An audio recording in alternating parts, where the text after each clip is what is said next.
اسرائیل بنے گا۔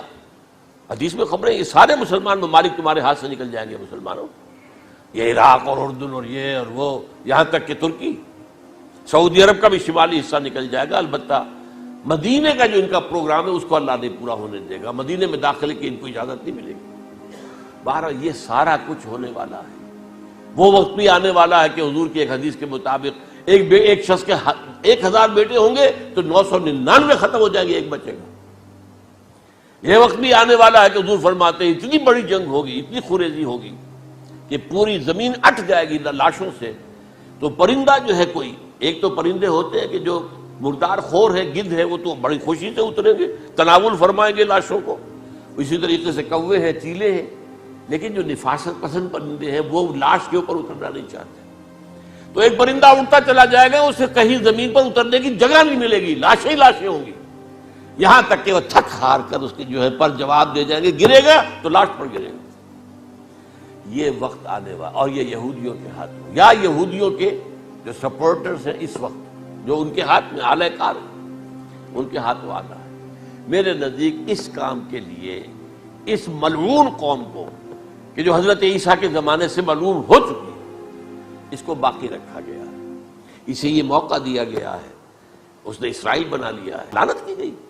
ایک ملعون اور مغضوب قوم کے ہاتھوں آخری امت محمد اور اس کا بھی بہترین حصہ، اس پر عذاب ان کے ہاتھوں آئے گا، اربوں پر عذاب یہودیوں کے ہاتھوں، اس لیے ان کو بچایا گیا۔ یہ میں نے کئی دفعہ واقعہ سنایا، مولانا اصلاحی صاحب بتایا کرتے تھے، کیونکہ وہ راجپوت تھے، یو پی کے راجپوت، مشرقی حصے کے، کہ ہمارے ہاں کوئی نوجوان اگر کوئی بڑی گری ہوئی حرکت کرتا تھا تو اس کے سر پر چمار کے ذریعے، چمار کے ہاتھوں جوتا لگوایا جاتا تھا۔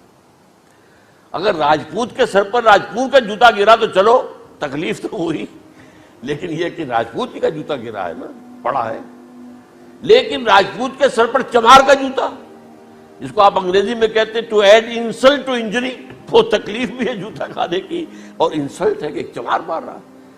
یہ امت سب سے خیر امت ہے، کنتم خیر امت اخرجت للناس۔ اس کے لیے عذاب بھی بدترین آئے گا، اور کن پر آئے گا؟ اس امت کا جو اصل نیوکلیس ہے عرب، جس کے بارے میں حضور کی حدیث موجود ہے، ویل للعرب، عرب کے لیے بہت بڑی ہلاکت۔ اور آج ہماری نظر میں آ رہا ہے وہ ملعون اور مغضوب علیہم قوم، ان کے سینے کے اندر خنجر کی طرح بھونکی گئی ہے، اور 30 کروڑ کے قریب عرب بے حمیتی، بے غیرتی، بزدلی، کمزوری، ذلت، مسکنت کی مثال بنے ہوئے۔ کوئی بول سکتا ہے اس اسرائیل کے خلاف؟ کو بول سکتا ہے؟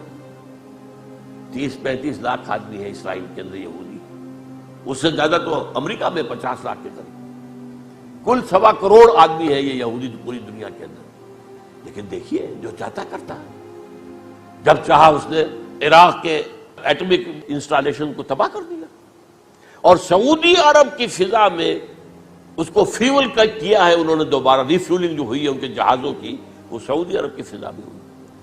اللہ تعالیٰ نے یہ کوڑا ان مسلمانوں کے لیے رکھا ہوا ہے کہ جن کے رتبے ہیں سوا، ان کی سوا مشکل ہے۔